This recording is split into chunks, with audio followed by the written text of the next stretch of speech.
evening, one and all present today.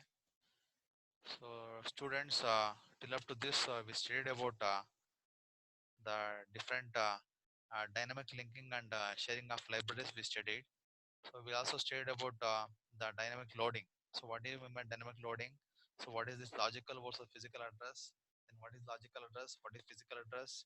Then, how this MMU, so that is memory management unit, so is used to calculate the physical address from the logical address that we understood.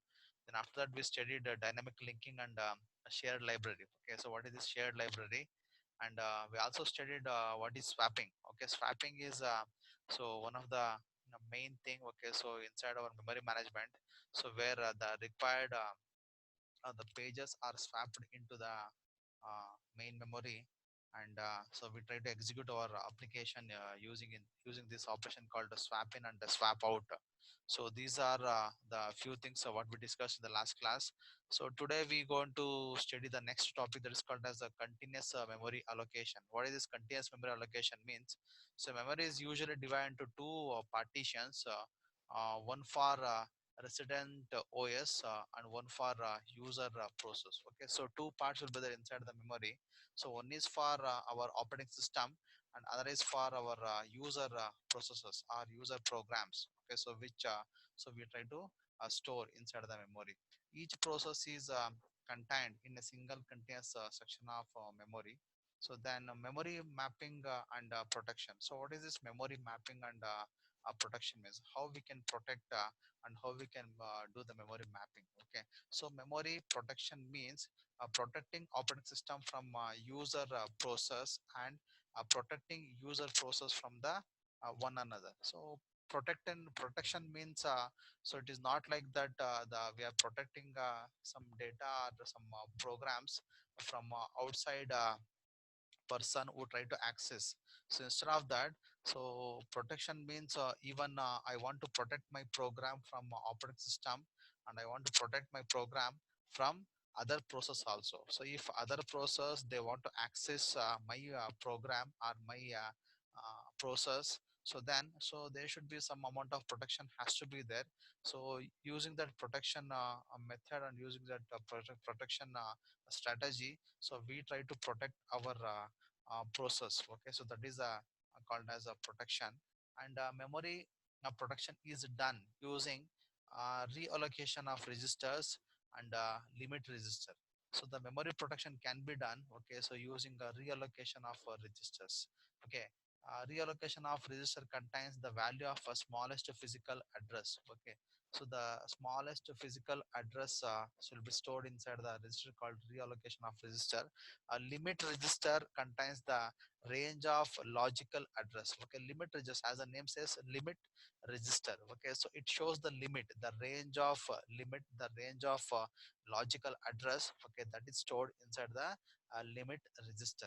Each logical address must be less than limit register. Okay, so whatever the logical address so we are storing, it should be less than the limit register. The memory management unit maps the logical address dynamically by adding the value to the reallocation register. This mapped address is sent to the memory. Okay, so as you can see in this small diagram, so from the CPU, so we are creating a logical address. Then after that, the limit register will be there. If it is less than, okay, if it is yes, we forward that logical address to the next level. So where we add this reallocation register content to the logical address to generate the physical address. If it is no, then again we go to the trap that is called address error, addressing error. Okay, so that message we get.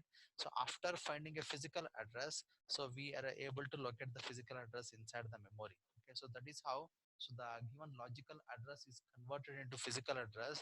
So using the limit register, using reallocation register content and all. Okay, next one, when the CPU schedule the selected process to execution, the dispatcher loads the relocation and the limit register with the correct value. Okay, so whenever the CPU schedules the selects the process for execution, the dispatcher loads the reallocation limit register with the correct value. Okay, so the the dispatcher job is to loading of a reallocation limit register, so with the correct value, so then only we are able to generate the physical address. Next one, because every address generated by the CPU is checked against this register, we can protect the OS from running process. Okay. Next one, the reallocation register scheme provides the effective way allow the OS to size to change dynamically. Okay.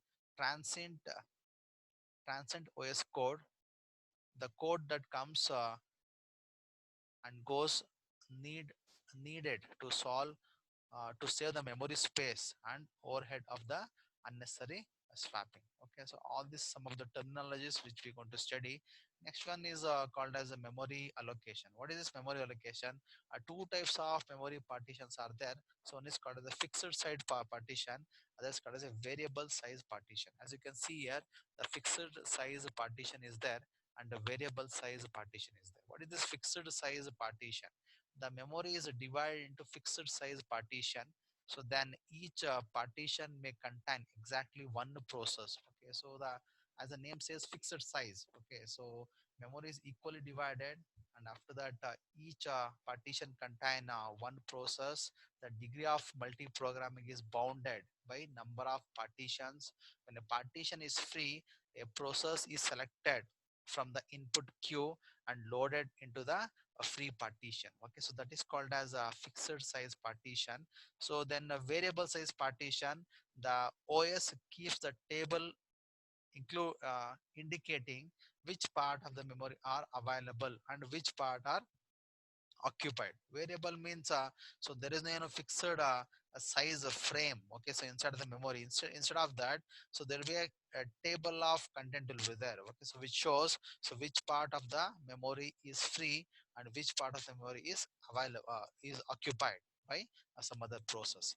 A whole or a free location inside the memory is a block of available memory. Okay, the normal memory contains a set of holes of various sizes. Okay, initially all memory is available for user process and considerable one large hole. Okay, initially what happens when the memory is completely free? Okay, all the memory is free, and it is considered as a very big or a very large hole.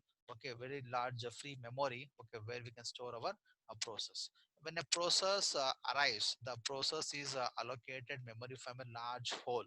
Okay, if we find the hole, we allocate only a much memory as it is needed and keep a remaining memory available for to satisfy the future request. Okay, so whenever the process arrives, okay, whenever the process requests for the memory, so it allocates the very large memory part first. Okay, so and if still some memory is left out, okay, so that is also kept aside, okay, for the future request, for the future use. Okay, so that is the process of memory allocation. Next one, three strategies used to select the free memory or free hole from the set of available memory. Okay, so what are the three strategies of selection of the memory? The first is called as the first fit, the second is called as the best fit, and third one is called as the worst fit. Okay, so what is this first fit? The first fit is one of the type of memory allocation. Allocate the first hole that is big enough. Okay, so as you can see, allocate the first hole that is big enough. Searching can start either at the beginning of the set of holes or at the location where the previous first fit search ends. Okay, so this is where so allocation of the first hole that is big enough. Okay, so first fit. Okay, so whenever I want to allocate, just I will start from the beginning of the memory where I'll find memory. Okay, where I can allocate my process automatically. I'll fix it there. Okay, so I will fix my process there, so that is called first fit. Okay, as the name says, first fit. I won't go for searching for any other further. Okay, so memory hole or memory free memory, so inside the computer memory, so whenever I find the first free memory slot, so then I fix my process, that is called the first fit. the best fit. Okay, so as the name says, best fit means allocate the smallest hole that is big enough. Okay, so means what? The best fit means even. Okay, so even if I find the free slot for storing the process, but still I go on searching further. So because I want to fit my process as a best fit. Okay, so to the correct memory, a free memory space. Okay, I should not waste the memory, so I will go on searching for a correct free memory space where my process will fit in. Okay, so that is called as the best fit, and the last one is called as the worst fit. Allocate the largest hole. Okay, so if very big free space is there and we have a very small size of process, okay, so we won't think. Okay, so we won't think at all. Simply we put our process there. Okay, so even the process is very small also, so we try to fix our process into that much of a very big free space. Okay, that is called as a worst fit. Okay, so like this we have three types. The first fit is there, the best fit is there, and the worst fit is there. Okay, next one, if I go next, is called as a fragmentation. It is called as a memory fragmentation. There are two types of fragmentation are there. That is called as internal fragmentation and a external fragmentation. What is this internal fragmentation means? The general approach is to break the physical memory into a fixed size blocks. Okay, so that is called as a general approach of memory. Okay, so which comes under internal fragmentation, breaking of physical memory into fixed size of blocks. Allocate memory in units based block size. Okay, so we allocate a memory in a unit size block size. Okay, so that is called as a internal fragmentation, as you can see here. So after that, what we do, the allocation of memory to the process may be slightly larger than the requested memory. Okay, so allocation of the memory to the process may be slightly larger, okay, than the requested memory. So that time what happens? Okay, so as you can see here, okay, so our memory, what we require only this much for one process and this much for one more process, but still, so there is a very small amount of memory which is left out from the free space after you fix your process. Okay, so inside that free slot. Okay, so suppose assume, so our process size is of some 90K. Okay, and the slot available is 100K. So however I adjust, okay, so still there is a 10K of memory. Okay, then 10K of free memory slot will be wasted. Okay, because of we are fixing the process size of 90K. Okay, so then, so this we can't avoid. Okay, this we can't avoid. So this creates the internal fragmentation. This creates the internal fragmentation because of the small amount of memory. So we should be free. Okay, so after fixing the process to the free slot. Next one is called as the external fragmentation. The external fragmentation occurs when there is enough total memory space to satisfy the request, but the available space are not contiguous. Okay, so if external fragmentation means occurs when enough free space is already available, but still, so we can't fit in our process to the free slot because the free slots are not in a continuous order.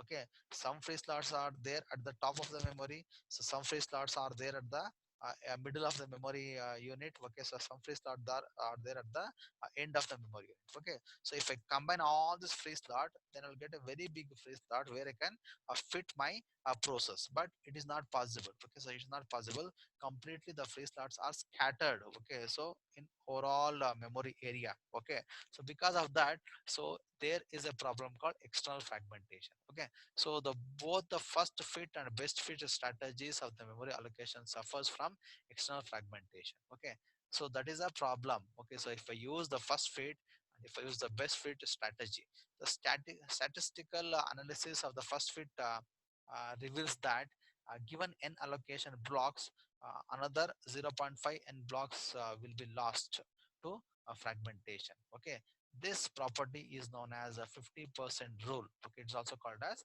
the 50% rule. Okay, so as it is shown in 3.15, so diagram which shows the external fragmentation. Next one is called as a compassion. Okay, so what is this compassion? The goal is to shuffle the memory content okay, to place all the free memory together in a large hole, okay, in a large free space. Okay, I want to shuffle all my memory content, and so that I create, okay, I remove the external fragmentation, I create a very large free space. This is what is called as a compassion. Compassion is possible only if reallocation is dynamic and done to execution time, done at the execution time. Okay, so that is called as compassion. Next one, permit the logical address space of the process to be non-contiguous. Okay, so that is the one of the point. Okay, next one is called as rate of info. Okay.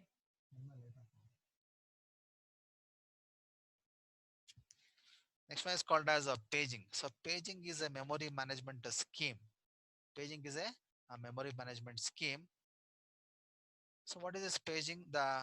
This permits the physical address space of the process to be non-contiguous. Okay, so that is called as a paging. Okay, so using a paging, it's a scheme of handling the memory. It's a scheme of managing a memory. This permits the physical address space of the process to be non-contiguous. Okay, so that is one of the characteristic of paging. This also solve the considerable problem of fitting a memory chunks of a varying size into a packing store. A traditional support of paging has been handled by hardware. A recent design, the hardware and OS are closely integrated. Traditional support, a traditional implementation of paging is through the hardware only. But recently, okay, so with the help of the OS also, so they design or they handle the paging concept. Okay, next one is called as a basic methods. Okay, so the basic diagram of the paging, as you can see here. So there is a CPU, then a logical address space is created.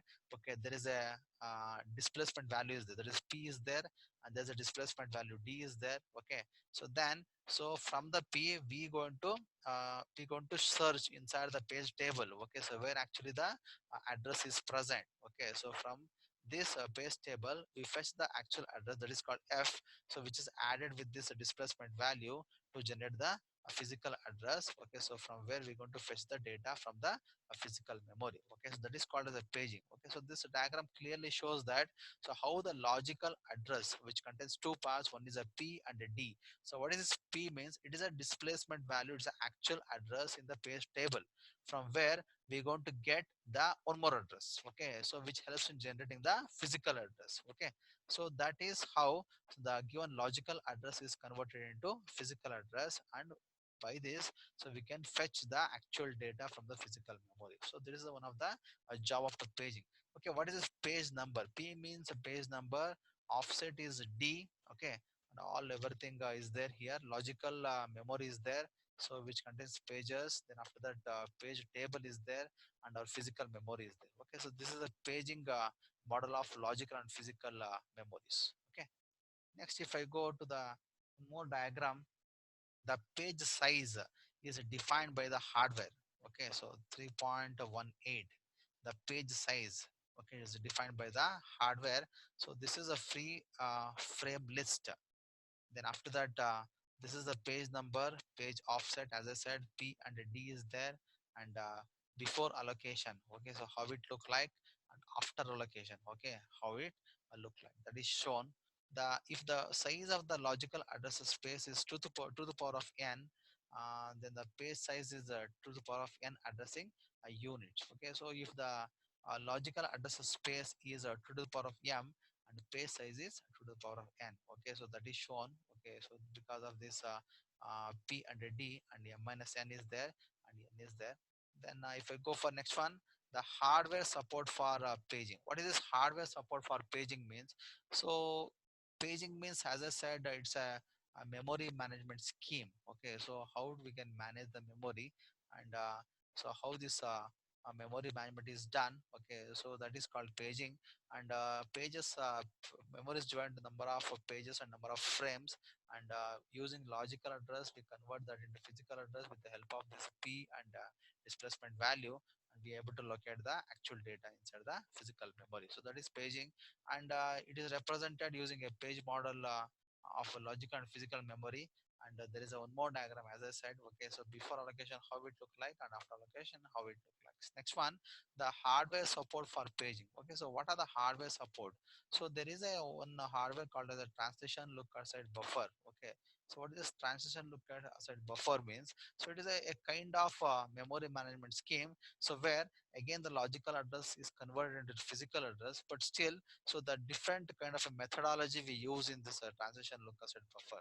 So what methodology? Okay, so what are the logical address is there? So that is a page number P and displacement value D is there. So first what we do, so the page number P, whatever it is there, so that we're going to search in the table called TLB, that is called transition look aside buffer table. Okay, so if I am able to get that page number, okay, and address, okay, so in this table, that is called as TLB hit.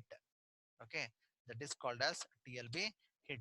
So after TLB hit, okay, so we take that address as a F and we add the displacement value D, and we are able to get the physical address. Okay, so that is how, so the TLB acts, TLB works. So suppose that TLB, the page which we are searching, okay, it is not there in this TLB table. Okay, it is not there in this TLB table. Then straight away we go to the next table, that is called as a page table. Okay, so there are two tables here. One is called TLB table, others called as a page table. Okay, so we go to the page table. So there we are going to fetch the actual address, that is called as F, then which is added with the displacement value D, and we generate the physical address. So additional thing what we are doing is the TLB table we are including. So that is the only additional thing, and two operations we are performing. One is called TLB hit and one is called as a TLB miss. Okay, so when TLB hit, okay, so that is, so when we refer the TLB table, so TLB miss when we refer the page table. Okay, so that is one of the advantages of using this, the hardware support for paging using the TLB table. Next one is called as a protection. What is this protection means? Memory protection is achieved by a protection bit. Okay, so there is a bit called protection bit. Okay, so using this protection bit, so we can protect the page, we can protect the frame. The protection bits are kept in a page table. The protection bits are kept in the page table. One protection bit can define a page to be read write or read only. Even every reference to the memory goes through the page table, find the correct frame number. Okay, next one is called as a valid and invalid bit. Okay, so in the protection bit, as you can see here, okay, so there is a valid bit, there is an invalid bit also. Okay, so this V and I, okay, so they represent valid and invalid bit. The valid is a page is in the process, that is called valid bit. The page is not in the process, that is called as invalid bit. Okay, so this is my page numbers, and this is my page table. So if it is in process, okay, so if these pages are working, okay, so we make it as a valid. If this is not working, means there is no any page allocated to this page table, so we call it as an invalid bit. Okay, so like this we use some different strategy or method for protecting of the page numbers also. Next one is called the shared pages. What is this shared pages? Advantages of paging: possible to share common code. Okay, the possibility of sharing a common code is called as a shared pages. Okay, so as the name says, sharing of a page. Okay, so I want to share a page. So process P1 is there, so which contains some editors, which contains some data, and page table for process P1 is here. The page table for process P2 is here. Page table for process P3 is here. Okay, sharing of a code in a paging environment, okay, is possible. It is possible. Okay, so what we are doing, so in the paging environment, we are trying to store the data. We are trying to, we are trying to share the data. Okay, data one is there from the process one, data two is there from the process two, data three is there from the process three. Okay, so all this we are going to insert into a single memory, and we try to share it. Okay, that's called a sharing. And structure of a page table. Okay, what is the structure of the page table? The structure of the page table contains some three different types of structures. One is called the hierarchical paging is there, the hash page table is there, and invert page table is there. What is this hierarchical paging? Okay, the hierarchical paging table, okay, as you can see here, so the hierarchical paging table means, okay, so the in that we have some two level paging table is there. Okay, so this is one example for two level paging table. So there is a P1 is there. Okay, so we take some 10 bytes. P2 is there, we take some 10 bytes. So this all together we call it as a page number. Okay, and after that D displacement value is there, for which I am assigning a 12 bytes. Okay, so that is called a page offset. Okay, so I want to arrange this in the hierarchical fashion. Then two level page table we can create. Okay, so where the outer page table, so from the outer page table we are referring to the page table, from the page table we are referring to the memory. Okay, so this is the one way of arranging. Okay, one way of arranging, so the page tables. Okay, so this is called as a two level page scheme. Okay, so if address translation of the two level 32 page architecture is like this. Okay, so we have P1, P2 and D is there. Okay, as you can see here, P1, P2 and D, so total 32 bits. So what we do, from P1 we refer the outer page table, then from this outer page table we refer a P2, that is called as a page table or pages of page table.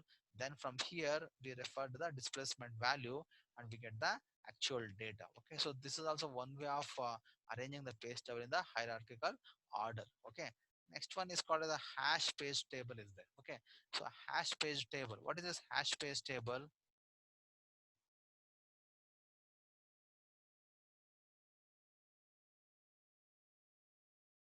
Okay, what is this hash page table?